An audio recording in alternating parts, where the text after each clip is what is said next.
Assalamualaikum warahmatullahi wabarakatuh. Hai anak-anak, apa kabar?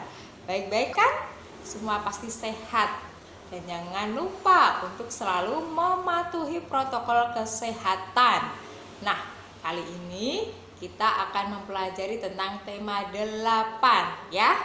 Yuk kita simak bersama dengan penuh semangat agar ilmu kita bermanfaat, oke? Tema 8. Daerah tempat tinggalku. Subtema 1. Lingkungan tempat tinggalku. Cerita fiksi. Cerita fiksi adalah sebuah karya sastra yang berdasarkan pengalaman, wawasan, pandangan, penilaian, atau tasviran seseorang yang dituliskan dalam bentuk cerita rekaan dengan bubu imajinasi. Atau cerita fiksi adalah teks yang berisi rekaan atau khayalan yang tidak berdasarkan kenyataan.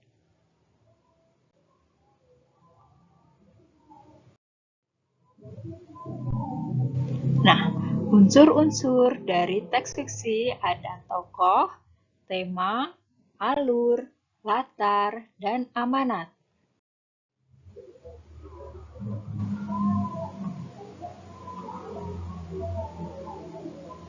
Tahukah kamu apa unsur-unsur tadi?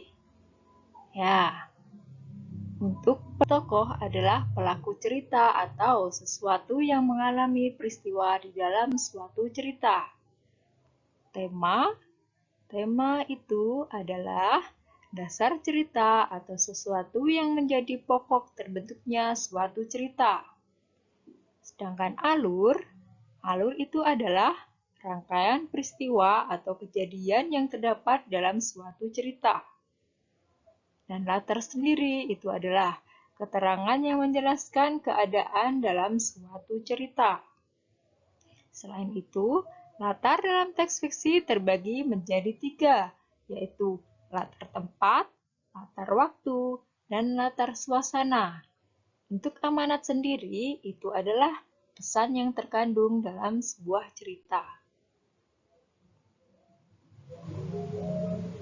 Nah, sekarang kita sudah tahu apa saja unsur-unsur yang berada dalam teks fiksi. Yuk kita membaca agar lebih tahu dan paham apa itu teks fiksi. Asal mula Telaga Warna. Dahulu kala di Jawa Barat ada raja dan permaisuri yang belum dikaruniai anak. Padahal mereka sudah bertahun-tahun menunggu, akhirnya raja memutuskan untuk bertapa di hutan. Raja terus berdoa kepada Yang Maha Kuasa. Raja meminta agar segera dikaruniai anak. Doa raja pun terkabul. Permaisuri melahirkan seorang bayi perempuan. Raja dan permaisuri sangat bahagia. Seluruh rakyat juga bersuka cita menyambut kelahiran putri raja. Raja dan permaisuri sangat menyayangi putrinya. Mereka juga sangat memanjakannya. Segala keinginan putrinya dituruti. Tak terasa putri raja telah tumbuh menjadi gadis yang cantik. Hari itu, dia berulang tahun ke-17. Raja mengadakan pesta besar-besaran. Semua rakyat diundang ke pesta. Raja dan permaisuri telah menyiapkan hadiah istimewa berupa kalung. Kalung terbuat dari untaian permata berwarna-warni. Saat pesta berlangsung, raja menyerahkan kalung itu.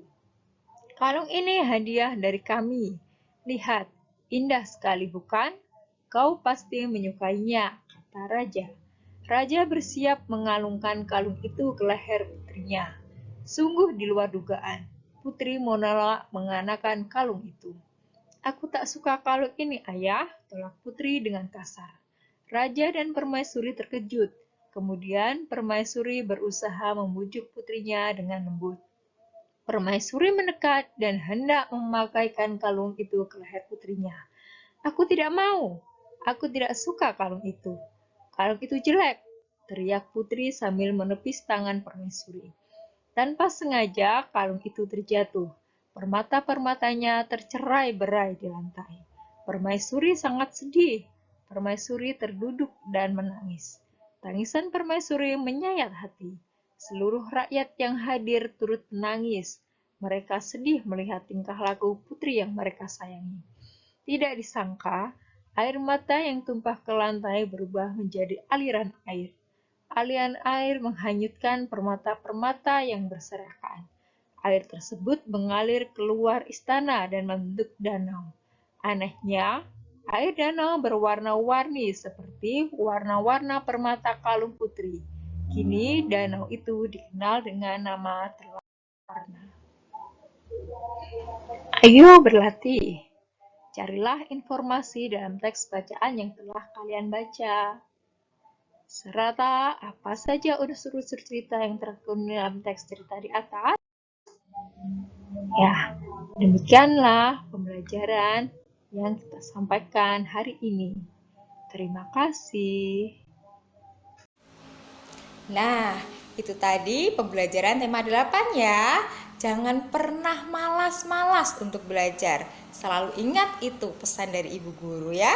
Semoga ilmu yang sudah kita dapatkan hari ini bisa kita manfaatkan untuk masa depan dan untuk semua makhluk hidup di dunia ini. Untuk akhir kata, Assalamualaikum warahmatullahi wabarakatuh.